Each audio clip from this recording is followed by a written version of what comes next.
उत्तर प्रदेश का वो छोटा सा गांव तातमपुर, जहां की सुबह की शुरुआत पक्षियों की चहचहाहट से नहीं बल्कि हलवाइयों की कड़ाही की खनखनाहट से होती है।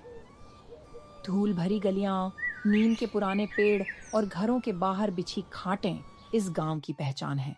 पर इन सबसे अलग तातमपुर का एक और मशहूर बाशिंदा है, शेरू।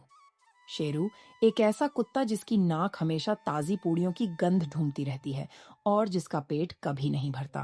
उफ, ये तातमपुर के हलवाई भी ना क्या खुशबू फैला देते हैं सुबह सुबह। मेरी तो आंतें भी कुश्ती लड़ रही हैं भूख के मारे। आज तो प्रधान जी के यहां दावत है, कुछ तगड़ा हाथ मारना ही पड़ेगा। अरे ओ शेरू, फिर आ गया यहां राल टपकाने। हट हट यहां से, अभी तो भट्टी सुलगी भी ना है और तू पहले ही मुंह उठाए आ गया। जा भाग यहां से, नहीं तो बेलन पड़ेगा एक खींच के। काका की झिड़की शेरू के लिए कोई नई बात नहीं थी। तातमपुर में उसे हर कोई जानता था, उसकी भूख और उसकी जिद्दी फितरत को भी। पर आज शेरू का इरादा कुछ और था। प्रधान जी के अहाते से आती उस देसी घी की महक ने उसे मदहोश कर दिया था।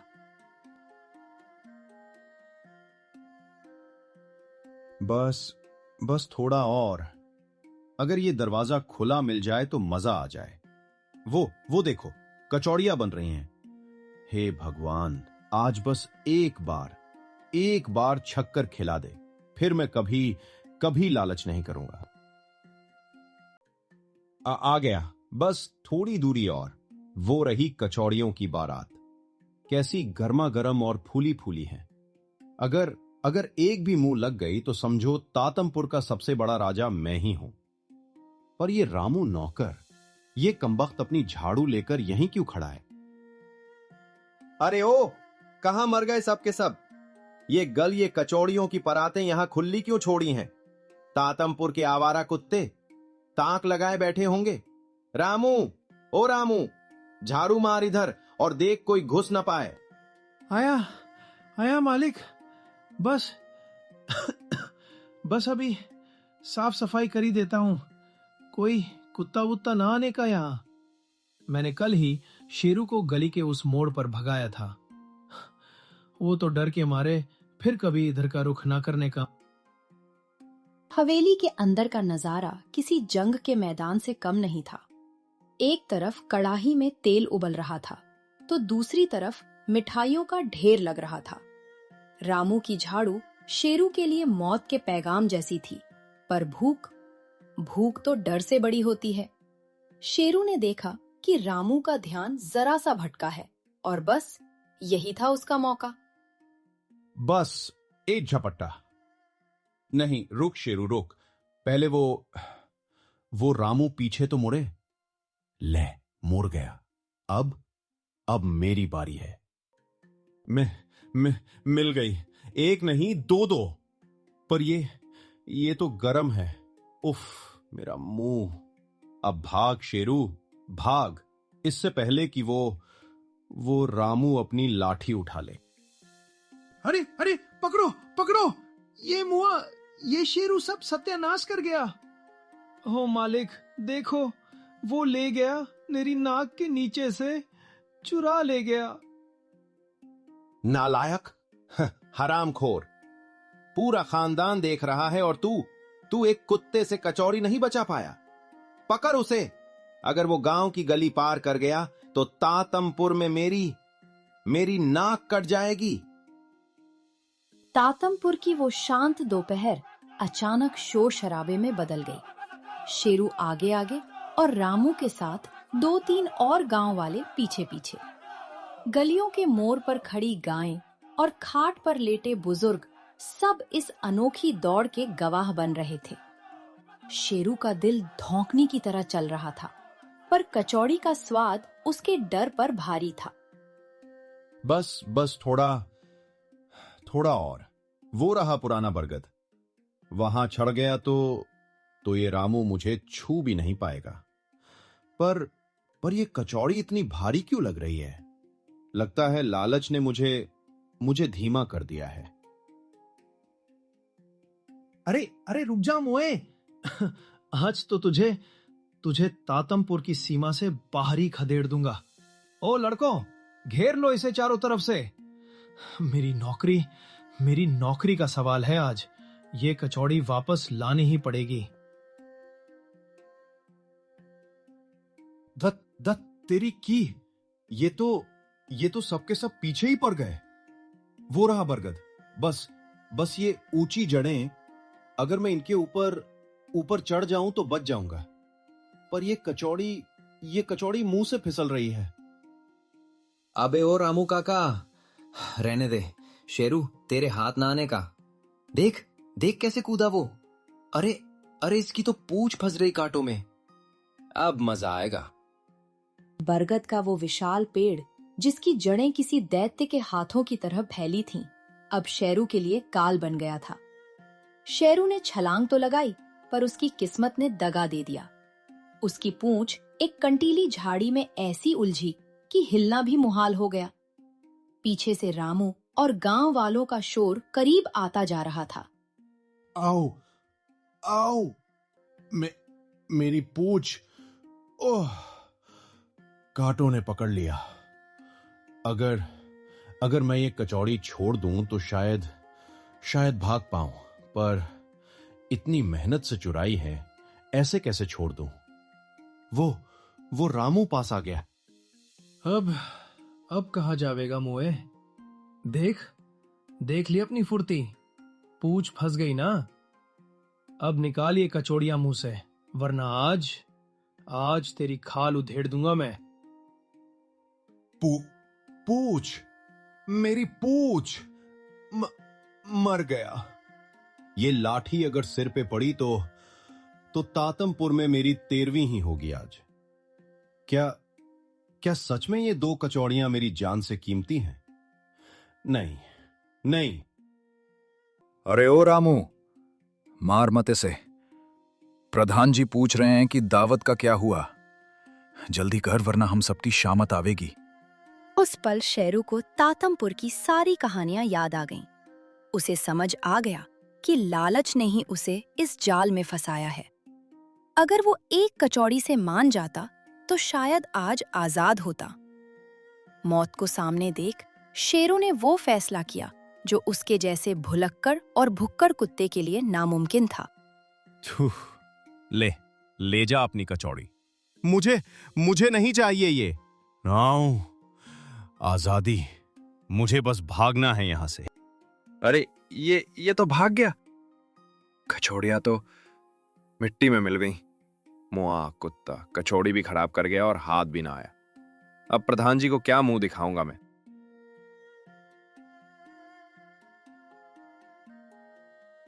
शेरू आज भूखा तो था, पर वो तातमपुर की गलियों में फिर से आजाद दौड़ रहा था।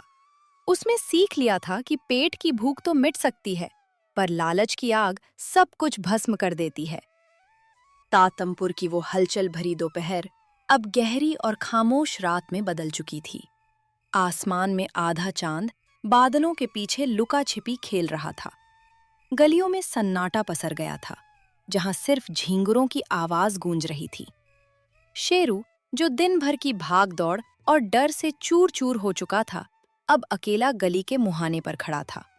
उसका पेट पीठ से सट गया था और उसकी पूंछ का दर्द अब भी रह रहकर उभर रहा था। उफ, ठंड भी बढ़ रही है, और ये पेट, ये तो जैसे जान ही निकाल देगा।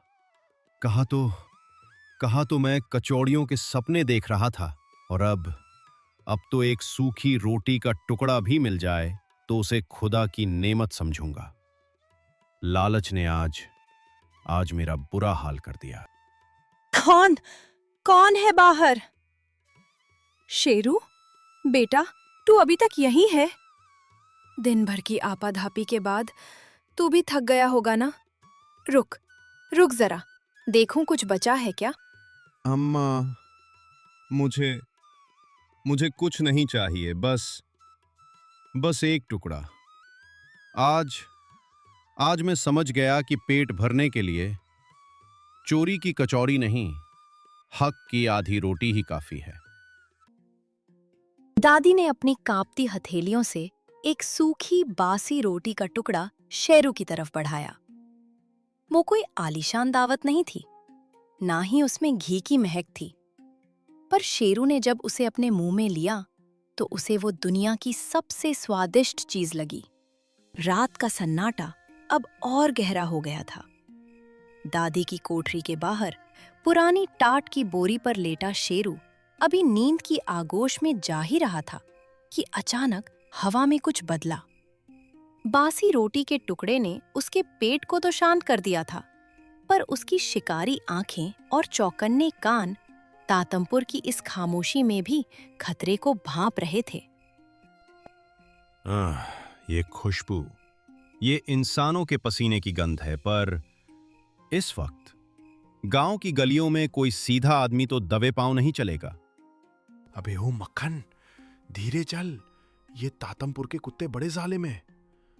देख, सामने वो प्रधान की हवेली की पिछवाड़ी है। बस ये दीवार फांदनी है, फिर तो अपनी चांदी ही चांदी है। चुप कर बे चुरन, ज्यादा शोर मत कर। तातमपुर वाले जाग गए तो खाल उधेड़ देंगे। वो देख, वहां से चढ़ेंगे। बस ध्यान रखियो, कोई देख न ले। शेरू ने सब सुन लिया था। वही प्रधान जी जिनके घर से वो कचौड़ी चुराकर भागा था, आज मुसीबत में थे। दोपहर में उसे लाठियों से डराया गया था, पर शेरू के अंदर का तातमपुरिया खून खौल उठा। नमक का हक अदा करने का वक्त आ गया था, चाहे वो नमक सूखी रोटी का ही क्यों ना हो। तातमपुर में चोरी, वो भी तब जब शेरू जाग रहा है। आज तुम दोनों का वो हाल करूंगा कि तुम्हारी पुश्ते भी तातमपुर का रास्ता भूल जाएंगी। भाव भाव भाव भाव, निकल यहां से। तातमपुर में चोरी करेगा मेरी मौजूदगी में? भाव, अरे मोरी मैया, ये कहां से आ गया? चुरन भाग, ये तो शेर जैसा भौंक रहा है। मेरी टांग टूट गई शायद। रुक मत मिखन, पूरे गांव की आंखें खुल गई हैं। वो देख, हवेली की खिड़की में दिया जल गया। भाग, वरना आज हड्डी पसली एक हो जावेगी। शेरू के भौंकने की आवाज तातमपुर की खामोश रात को चीरते हुए हर घर तक पहुंच गई। हवेली के अंदर जो सन्नाटा पसरा था, वो अचानक हलचल में बदल गया। लालटेनें जल उठीं, दरवाजों की चूलें चरमराने लगीं, और देखते ही देखते तातमपुर की वो गली शोर से भर गई। क्या हुआ? ये शेरू इतना क्यों चिल्ला रहा है? रामू, ओ रामू, टॉर्च जला जल्दी, देख बाहर कौन है। आया मालिक। हो तेरी की। मालिक, देखो, दीवार के पास 2 साए भाग रहे हैं। और ये शेरू, ये तो उन्हें कच्चा चबाने को दौड़ रहा है। शाबाश शेरू, पकड़ उन्हें। अरे ये क्या देख रहा हूं मैं? जिसे दोपहर में हम डंडा लेकर दुत्कार रहे थे, उसी ने आज मेरी हवेली की और तातमपुर की नाक बचा ली। ओ रामू, देख, चोरों का थैला और रॉड यहीं पड़ा है। शेरू ने तो कमाल कर दिया भाई। जी मालिक, शेरू ना होता तो आज घर साफ हो गया होता। देखो कैसे सीना तान के खड़ा है, जैसे गांव का असली थानेदार यही हो। दोपहर की कचौड़ी का हिसाब इसने सूद समेत चुकता कर दिया मालिक। तातमपुर की वो सुबह एक नई चमक लेकर आई थी। जिस कुत्ते को कल तक सब भुक्खड़ कहकर दुत्कारते थे, आज उसे सबकी आंखों में अपने लिए प्यार और इज्जत दिख रही थी। शेरू की वफादारी ने गांव वालों का दिल जीत लिया था। देख लिया तातमपुर वालों, शेरू सिर्फ पेट भरना नहीं जानता, पहरेदारी भी जानता है। पर अब इस बहादुरी के बदले पेट की आग भी तो कुछ मांग रही है। भूख तो वैसी ही खूंखार है अभी भी। अरे ओ रामू, खरा क्या मुंह देख रहा है? जा, हलवाइयों को जगा। आज शेरू के लिए ताजी करारी पूड़ियां और सूजी का शाही हलवा बनेगा। और सुन, घी में कंजूसी ना होवे। आज हमारा शेरू छक कर दावत उड़ाएगा। हवेली के उसी अहाते में जहां कल शेरू को दुत्कारा गया था, आज उसके सामने पीतल की परात में गरम गरम पुड़ियां और हलवा रखा था। शेरू ने आज सीखा कि लालच से मिली कचौड़ी से कहीं मीठी वो रोटी होती है जो ईमानदारी और वफादारी से कमाई जाए। तातमपुर का वो भुक्खड़